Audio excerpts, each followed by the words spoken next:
Engenheiros Arlo, Whitney Fields, Boston, Estruturas. A Temesicava, Osaka, Mecânica. Paisagismo Shepperton Rogers, Londres. A Shikiga. H. Eiazu, Casanava. N. V. Kobayashi. Tóquio. A Rua Makazawa, Consultor. Computadores Integrated Computer Systems, Inc. Cambridge. Mass. Dennis Nedry, supervisor de projeto. Grant passou para as plantas propriamente ditas.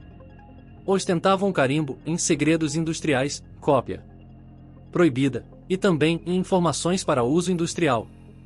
Distribuição proibida. As páginas eram numeradas, tendo sempre o cabeçalho aviso em estas plantas constituem criações confidenciais da Engen. Caso não tenha assinado o documento 124A, corre o risco de processo criminal. Para mim parece pura paranoia, comentou. Talvez haja um motivo, Eli ponderou. Na página seguinte havia um mapa topográfico da ilha. Mostrava que Isla Nublar tinha o contorno de uma gota invertida, mais gorda no norte, afinando em direção ao sul. Com 12 quilômetros de comprimento, fora dividida no mapa em diversos setores grandes. A parte norte trazia a indicação à área para visitantes, e continha estruturas com legendas como Chegada dos visitantes, Centro de Visitantes, Administração, Energia, Dessalinização, Apoio, Residência de Ramon e Alojamento Safari. Grant identificou os contornos de uma piscina, retângulos, indicando quadras de tênis e áreas arredondadas, com jardins e bosques. Parece mesmo um complexo turístico, Eli opinou. Eles examinaram as plantas do alojamento safari. Nas perspectivas, parecia interessante em a construção térrea. Continha uma série de pirâmides no teto. Mas havia poucas informações sobre os outros prédios da área destinada aos visitantes. O resto da ilha era ainda mais misterioso. Pelo que Grant pôde entender, eram áreas abertas. Havia uma rede de estradas, túneis e prédios, além de um lago comprido e estreito, que parecia obra humana, com diques e barreiras de concreto. Mas, em sua maior parte, a ilha fora dividida em grandes áreas arredondadas, com poucas construções. Cada uma das áreas era indicada por um código PROC V2A, DTRIC L59, A4A mais 1. LNKOTHN C4, A3A mais L, e VV ADRIC XLL, A6A mais 3 mais 3 DB. Será que tem alguma tabela para esses códigos? Eli perguntou. Grant folheou o volume, mas não encontrou nada. Talvez tenha sido retirada, ela especulou. Como eu já disse, pura paranoia. Grant estudou as grandes divisões em curva, separadas umas das outras por um emaranhado de estradas. Havia apenas 6 setores em toda a ilha. E cada uma das áreas era isolada da estrada por um fosso de concreto. Na beirada de cada um havia uma pequena cerca, com um minúsculo raio desenhado. Isso os intrigou, até que concluíram que as cercas eram eletrificadas. Isso é muito estranho, ela disse. Cercas eletrificadas em um complexo turístico? Quilômetros de cercas, Grant observou. Cercas eletrificadas e fossos, juntos. E normalmente tem uma estrada que os acompanha. Parece um zoológico, Eli concluiu. Retornaram ao mapa topográfico e estudaram atentamente os contornos. As estradas tinham sido dispostas de modo incoerente. A principal seguia de norte para sul, por entre os morros centrais da ilha, inclusive um trecho que parecia ter sido literalmente cortado na rocha, na beira do penhasco, acima de um rio. Pelo jeito, haviam feito um esforço deliberado para manter as áreas maiores isoladas, separadas entre si das estradas por fossos e cercas eletrificadas.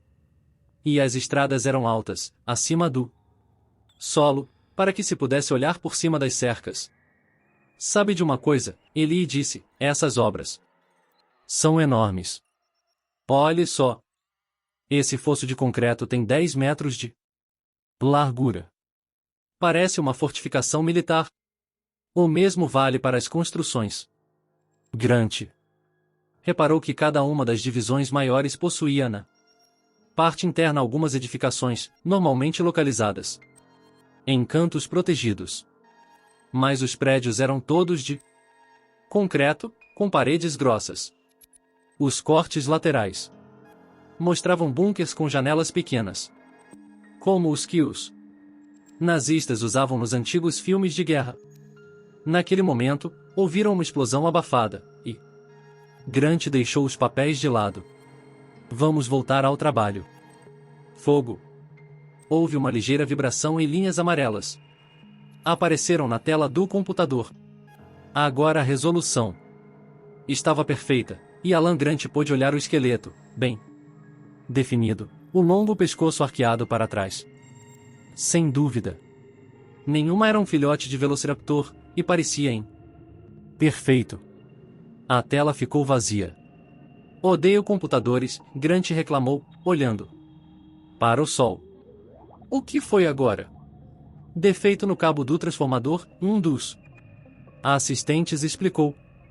1 minuto, por favor. O rapaz debruçou-se sobre o emaranhado de fios atrás do computador portátil. Eles o haviam colocado em cima de uma caixa de cerveja, no Morro 4, perto do dispositivo que chamavam de Tumper. Grant sentou-se na encosta do morro e olhou para o relógio. Em seguida comentou com Eli: vamos precisar lidar com isso do modo antigo. Um dos rapazes o escutou. Ora, Alan. Sabe, Grant disse, preciso pegar o avião.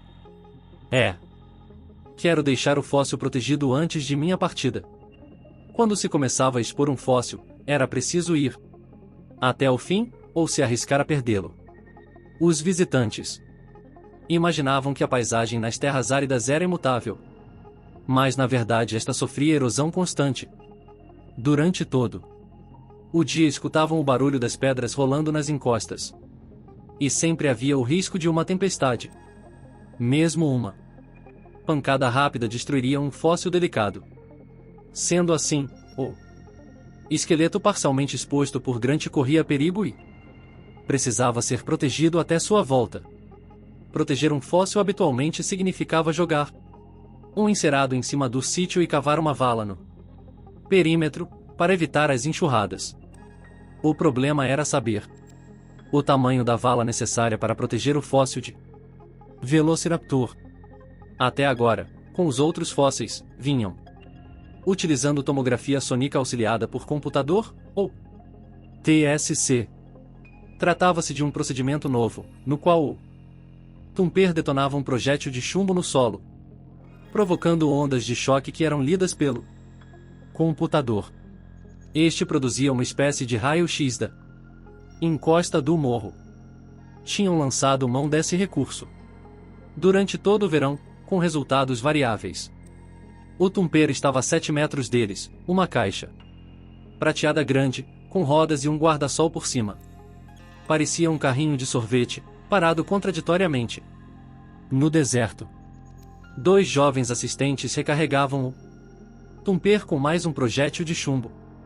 Até agora o Tumper só servirá para localizar os fósseis, ajudando a equipe de Grant a escavar com mais eficiência. Mas os técnicos garantiam que dentro de poucos anos seria possível gerar uma imagem tão detalhada que dispensaria a escavação. Teriam uma visão tão perfeita dos ossos, em 3 dimensões, que isso inauguraria uma nova era para a arqueologia, sem escavações. Mas nada disso acontecerá ainda. E o equipamento, que funcionara com perfeição no laboratório, mostrava-se delicado e sensível demais para o trabalho de campo. Demora muito? Grant perguntou. Já conseguimos arrumar, Alan. Não ficou mal. Grant voltou a observar a tela do computador. Viu o esqueleto completo, desenhado em amarelo vivo. Realmente, era um espécime bem jovem. As características mais marcantes do Velociraptor engarra com um único dedo.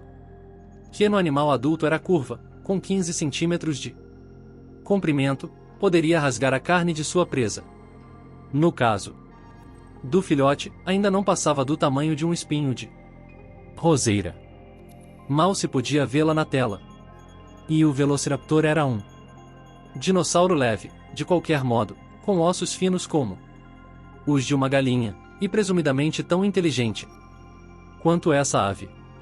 O esqueleto parecia em bom estado, apenas a cabeça e o pescoço virados para trás. A flexão do pescoço era tão comum em fósseis que os cientistas criaram uma teoria para tentar explicá-la, sugerindo que os dinossauros foram extintos por envenenamento com alcaloides que as plantas desenvolveram. O pescoço virado seria resultado da agonia final do dinossauro. Grant conseguirá descartar a teoria, mostrando que muitas espécies de aves e répteis sofriam de uma contração póstuma dos ligamentos posteriores do pescoço, o que provocava o movimento peculiar da cabeça. Não tinha nada a ver com a causa da morte, e sim com a carcaça seca ao sol. Grant notou que o esqueleto em questão sofrerá também uma virada lateral, de modo que a perna e o pé direitos se erguiam acima da coluna. Parece um pouco distorcido, um dos rapazes comentou. Mas não acho que seja por causa do computador. Não, Grant confirmou. É só por causa do tempo. Muito, muito tempo. Grant sabia que as pessoas eram incapazes de imaginar o tempo geológico. A vida humana se processava em uma outra escala. Uma maçã escurecia em poucos minutos. A prata em alguns dias. Uma pilha de material orgânico virava adubo em uma estação. Uma criança virava adulto em uma década. Nenhuma das experiências humanas cotidianas preparava as pessoas para imaginar o significado de 80 milhões de anos, o período transcorrido desde a morte daquele pequeno animal. Quando dava aula, Grant tentava comparações.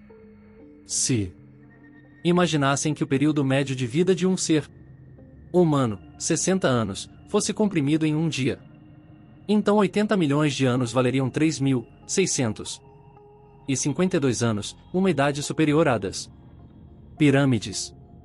O Velociraptor estava morto há muito tempo.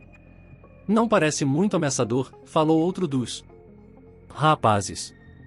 E não era mesmo, Grant explicou. Pelo menos até crescer.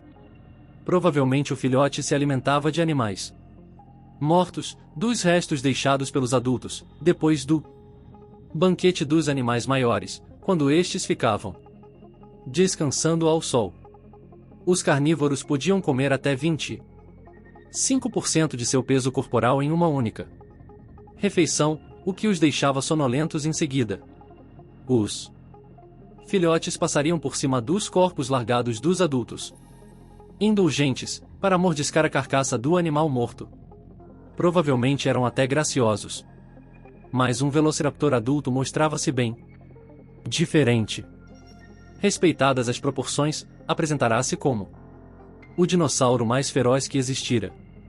Embora relativamente pequeno, cerca de 90 quilos, do tamanho de um leopardo, os velociraptores eram ágeis, inteligentes e ladinos, capazes de atacar ferozmente com seus dentes afiados e patas fortes, dotadas de garra terrível. Caçavam em grupo, e Grant imaginava a cena excitante de uma dúzia daquelas feras correndo a toda velocidade, pulando nas costas de um dinossauro muito maior, rasgando o pescoço e retalhando o dorso e a barriga da vítima. Nosso tempo está se esgotando, Eli disse, trazendo de volta à realidade. Grant deu as instruções para que cavassem a vala. Graças ao computador, sabiam que o esqueleto se confinava a uma área relativamente pequena, uma vala em torno de um quadrado de 2 metros bastaria. Enquanto isso, Eli estendia o encerado que protegeria a encosta do morro naquele trecho. Grant ajudou a cravar as últimas estacas. Como o filhote morreu? Um dos assistentes perguntou. Duvido que possamos descobrir, Grant. Respondeu. A taxa de mortalidade dos animais silvestres é alta, chega a 70% em alguns carnívoros. Pode ter sido qualquer coisa, em doença, separação do grupo. Até mesmo ataque de um adulto. Sabemos que os animais caçavam em grupo, mas não descobrimos nada ainda sobre seu comportamento coletivo.